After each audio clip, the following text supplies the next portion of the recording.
I took my wife's lover's wife to a party, and what happened next was unthinkable. My revenge wasn't loud, but it cut deeper than anything she ever imagined. Welcome to Amelia's Stories. Here you'll hear real-life tales about love, betrayal, and the choices that change everything. If you're new here, let me know where you're watching from in the comments, and don't forget to like, share, and subscribe for more stories like this. My name is Daniel Miller. I'm 38 years old, working as a construction manager in Ohio. I've been married to Amelia for 12 years. We never had children, but we built what I thought was a stable, solid life together. She was my partner, my best friend, or at least I believed so.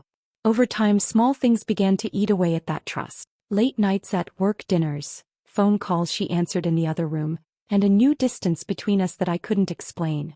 I tried to push it aside, telling myself I was imagining it, but deep down I knew something was wrong. One night, the truth hit me harder than a hammer on concrete. Amelia wasn't where she said she'd be. Instead, I found her car parked outside a hotel. My heart sank, my stomach twisted, and in that moment, I knew the marriage I thought was safe was already broken. Her secret was no secret anymore. Amelia was having an affair with Brian Cooper, a local gym owner. Amelia told me she had a work dinner one evening, and I tried to believe her. But something inside me pushed me to drive past the hotel on the edge of town. That's when I saw her car parked there. My chest tightened and it felt like the ground shifted beneath me. I waited, hoping I was wrong, but every minute that passed confirmed the truth I didn't want to face. Later that night, when she came home, I kept my voice calm and asked how her dinner had gone. She gave me a quick smile, too rehearsed, too perfect. I mentioned seeing her car near the hotel, and instantly, her eyes narrowed. She snapped back that I was paranoid, that she'd parked there by coincidence. Her tone was sharp, defensive, as if my question was an attack. I didn't argue, I just nodded, storing her reaction away as more proof than her words. From that night forward, I became quieter, watching more carefully. Small details started adding up. Messages she hid, sudden plans she couldn't explain. My heart broke more each day, but I kept collecting the truth. That's when I crossed paths with Olivia Cooper, Brian's wife. She was kind, warm, and completely unaware of the betrayal happening behind her back. I could see it in her eyes when I mentioned Brian. She trusted him fully. And in that moment, I realized the affair between Amelia and Brian wasn't some passing mistake. It had been going on for almost a year. Nights turned into torture. I would lie awake staring at the ceiling, my mind replaying images I never saw but couldn't stop imagining. Amelia with him. Sleep became a stranger and food lost its taste. My coworkers noticed I'd dropped weight, but I laughed it off, pretending everything was fine. On the job site, I wore a mask of calm, while inside I felt like a cracked wall ready to collapse. The humiliation cut deeper than anything. This wasn't just betrayal, it was disrespect. The woman I trusted with my life was sneaking around behind my back, and the man she chose over me lived right here in our town. It made me feel small, like everyone else must see what a fool I was. I wanted to scream, to throw the truth in Amelia's face, but something stopped me. Anger turned into a cold, quiet resolve. Confronting her would give her the power to lie, to twist the truth again. No, I wanted something smarter. Something she wouldn't see coming. That's when my thoughts drifted to Olivia. Did she deserve to know her husband was betraying her? Every time I saw her, smiling politely, carrying herself with kindness, it twisted the knife. She didn't deserve this any more than I did. I started watching their routine, not obsessively but carefully. Brian was careless, Olivia was gentle, and I realized the cruelest part of this mess was how innocent she truly was. That innocence fueled the quiet rage building inside me. I waited for the right moment, and it finally came one afternoon outside Olivia's school. She was walking toward her car, papers in hand, her face calm and unsuspecting. My stomach twisted as I stepped forward. This wasn't something you could say easily. How do you tell someone their whole world is about to shatter? Olivia, I began, my voice unsteady, I need to talk to you.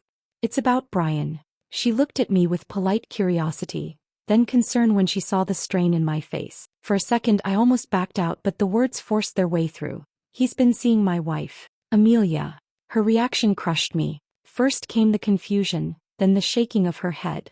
No, that's not possible, she whispered, her eyes searching mine for any sign it was a cruel joke. When she realized I was serious, her shoulders crumpled and tears welled up. She leaned against her car, struggling to breathe as if the truth itself knocked the air out of her. I didn't touch her, just stood there, giving her space. Slowly she lifted her head. Why are they doing this to us? She asked, her voice breaking. In that moment I saw my own pain reflected in hers. We were two people dragged into the same storm. And instead of screaming or running to confront them, we quietly agreed. We wouldn't give Amelia and Brian the satisfaction of chaos. We would think and we would do something smarter.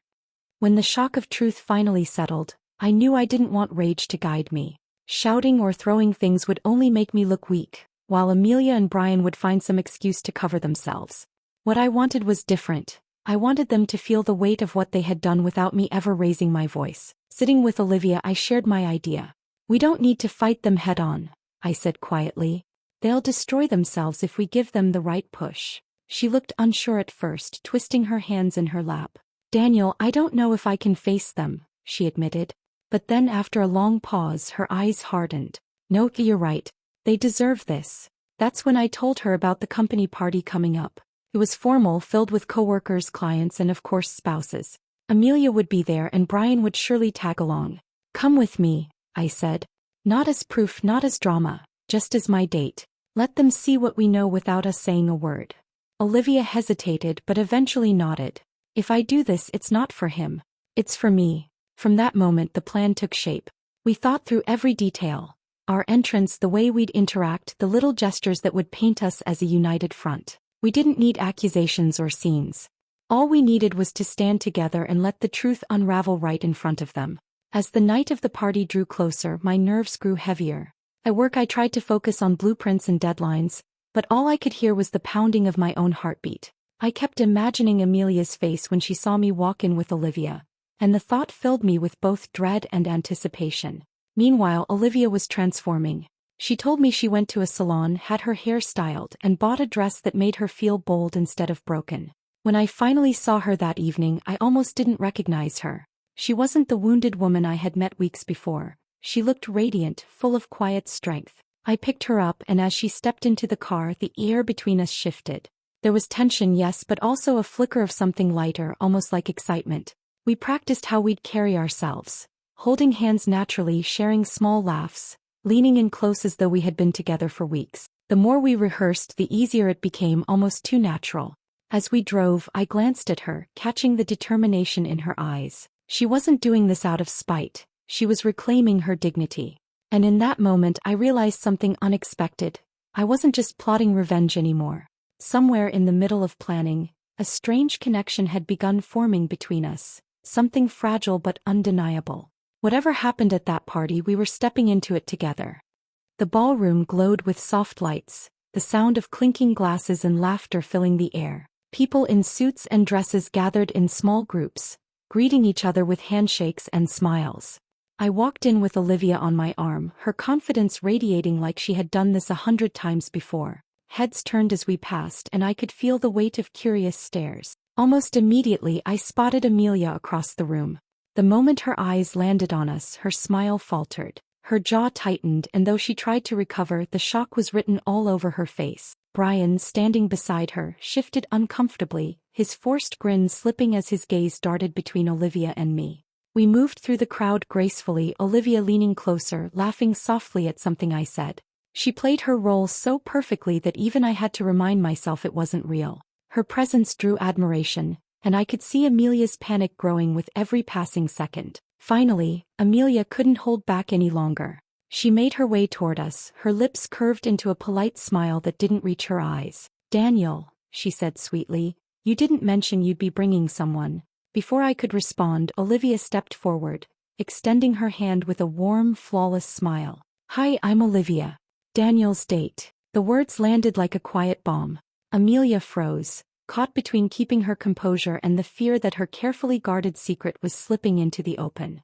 The music and laughter of the party buzzed around me, but all I could hear was Amelia's heels clicking as she stormed over. She grabbed my arm and pulled me aside, her smile gone the moment we were out of earshot. Daniel, what is this? Why are you here with her? Her eyes burned with panic more than anger. I looked at her calmly, steadying my voice. Why do you think, Amelia?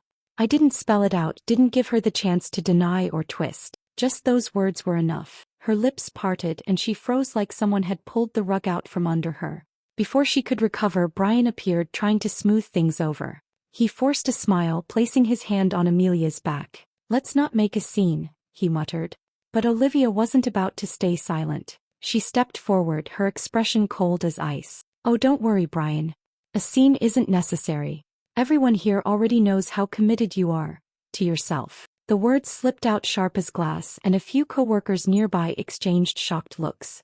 Brian's face drained of color, his mouth opening but nothing coming out. Amelia turned toward him, searching for support, but found only his silence. Her confident mask crumbled. The fire in her eyes was replaced with dread. In that instant she realized it. Every secret, every lie was closing in around them, and there was no way out.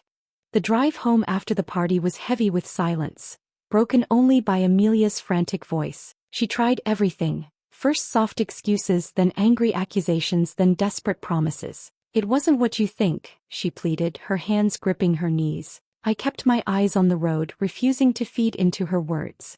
Every mile we drove, her panic grew, but I had already made my decision. Meanwhile, Olivia had her own confrontation waiting. Brian didn't even try to deny it when she pressed him. Their home turned into a battlefield overnight, and within weeks, divorce papers were filed. Brian's polished image as a respected gym owner collapsed as whispers spread through the community.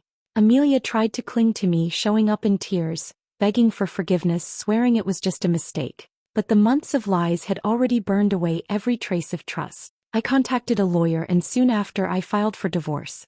The news traveled fast. Our friends, neighbors, even colleagues learned the truth. Amelia and Brian became the subjects of pity and ridicule, their reputations unraveling in the very circles they once tried to impress. For me and Olivia, the path wasn't easy.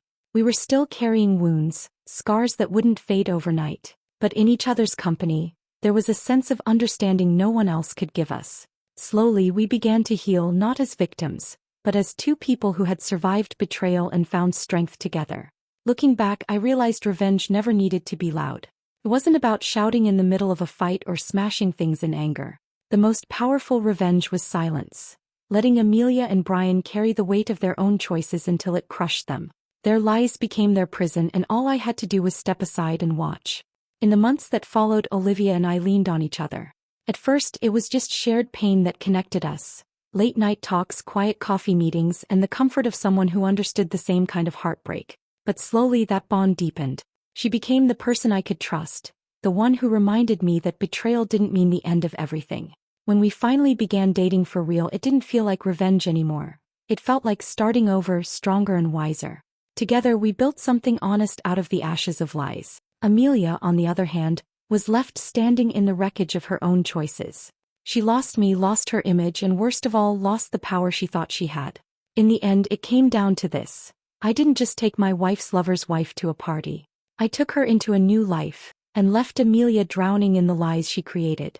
This was Amelia's stories, where love, betrayal, and revenge are more real than fiction. Would you have done the same?